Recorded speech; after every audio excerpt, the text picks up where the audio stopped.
আসসালামু আলাইকুম প্রিয় দর্শক, শেষ পর্যন্ত যেটা ভেবেছিলাম, যেটা সবাই ভেবেছিল, যেটা নিয়ে সবার মধ্যে একটা দ্বিধা ছিল, সেটাই ঘটেছে এভাবে যে জামায়াতের নেতৃত্বে যে 11 দলীয় জোট হয়েছিল সেই জোটটা ভেঙে গেছে।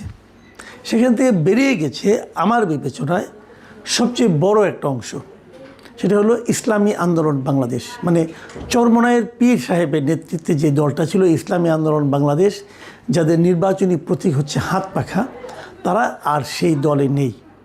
অথচ ইন্টারেস্টিং হলো, এই দলের মূল উদ্যোক্তা কিন্তু ছিল ইসলামী আন্দোলন বাংলাদেশ।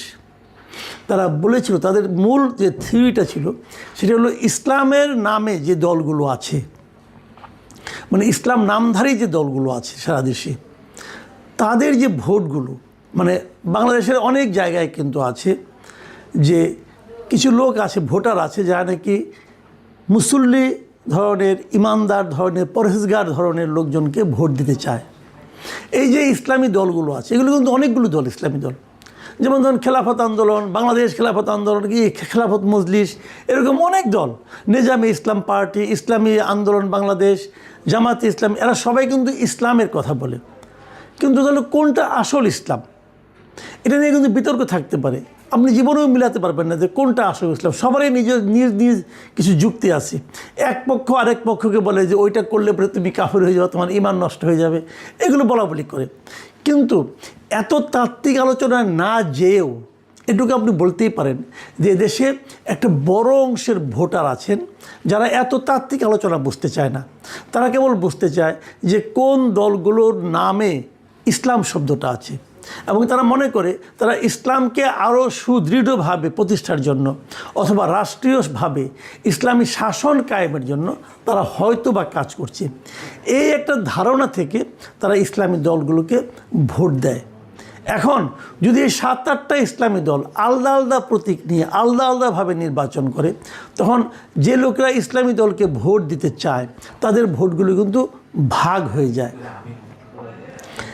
এই জিনিসটাকে মাথায় রেখে, এই চিন্তাটাকে মাথায় রেখেই তারা ওয়ান বক্স পলিসি করেছিল। যে তারা বলেছিল যে ইসলামকে ভালোবেসে যারা ভোট দেয়, প্রকৃত পরহেজগার লোকদেরকে যারা ভোট দিতে চায়, সৎ লোককে যারা ভোট দিতে চায়, সেই ভোটগুলো যেন ভাগ না হয়, সেই ভোটগুলো যেন একটা বাক্সে পড়ে। এই ছিল তাদের থিওরি। এবং এই থিওরি যখন যে তারা অগ্রসর হলো, তখন অনেকেই ভেবেছিলেন যে এটা হয়তো একটা বড় এবং শক্তিশালী জোট হবে, অন্ততপক্ষে ভোটের বিচারে। সেভাবেই চলছিল। কিন্তু এর মধ্যে নতুন আরও 3টা দল যোগ দিল। প্রথমে ছিল 5টা দল। প্রথম 5টা দলের মধ্যে কিন্তু জামাতে ইসলাম ছিল না, জামাতে ইসলাম পরে এসে যোগ দিয়েছে। জামাত ছিল 6 নাম্বার দল, তারপরে আরও 2টো 8টা, তারপরে আসলো 3টা। এখন এইখানে কিন্তু কতগুলি বিরোধ তৈরি হওয়া শুরু হলো। যখন 3টা আসলো, নতুন 3টা আসলো, এরা কে কে আসলো? এনসিপি, আর একটা এবি পার্টি, আর একটা এলডিপি। এলডিপি হলো অলি আহমেদ সাহেবের দল, যারা নাকি সারা জীবন এই জামাত ইসলামকে গালাগালি করেছে, তারা এলেন। এখন এই বিষয়টা নিয়ে কিন্তু ইসলামী আন্দোলন হ্যাপি ছিল না। আনহ্যাপি হলেও সিট ভাগাভাগি নিয়ে আমরা দৃশ্য তো দেখেছি যে ইসলামী আন্দোলন চেয়েছে 50টা, তাদেরকে অফার করা হয়েছে 45টা অথবা 40টা। এটা নিয়ে ঘাপটা, এটা নিয়ে টানাটা। কিন্তু আমি যতটুকু জানি, আমি বিভিন্নভাবে বিভিন্ন সোর্স থেকে, এবং সব দলিতে কিছু লোকজন পরিচিত আছে, ভেতরে যে কথাটা আমি শুনেছি সেটা একটু শেয়ার করতে চাই। সেটা হলো, ইসলামী আন্দোলন কোনো অবস্থাতেই জামাতে ইসলামকে 150 আসন দিতে চায়নি। ইসলামী আন্দোলনের প্রথম বক্তব্যটা ছিল জামাতে ইসলামের মনোনয়নের সংখ্যা, মানে যতগুলি আসনে তারা মনোনয়ন দেবে, সেই সংখ্যাটা যেন 150-র চেয়ে কম হয়। মানে যা নমিনেশন দিল, যদি সবগুলিও পাস করে যায়, তাও যেন জামাতের এমপির সংখ্যা 150 না হয়। এই ছিল ইসলামী আন্দোলনের মূল বক্তব্য। এটা ভুলও হতে পারে, কিন্তু আমি এটা একদম কনফার্ম হয়ে বলছি না, কিন্তু এরকম কথা আমি শুনেছি।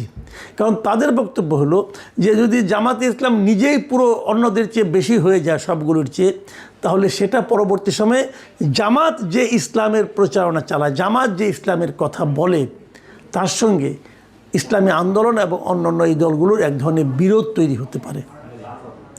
এটা ছিল মূল ইস্যু, এবং এই ইস্যুটা কখনোই জামাতের পক্ষে মানা সম্ভব নয়, এবং যে কারণে এটা শেষ পর্যন্ত কিন্তু ম্যানেজ হয়নি। ইসলামী আন্দোলন এখন একা ইলেকশন করছে, তারা 270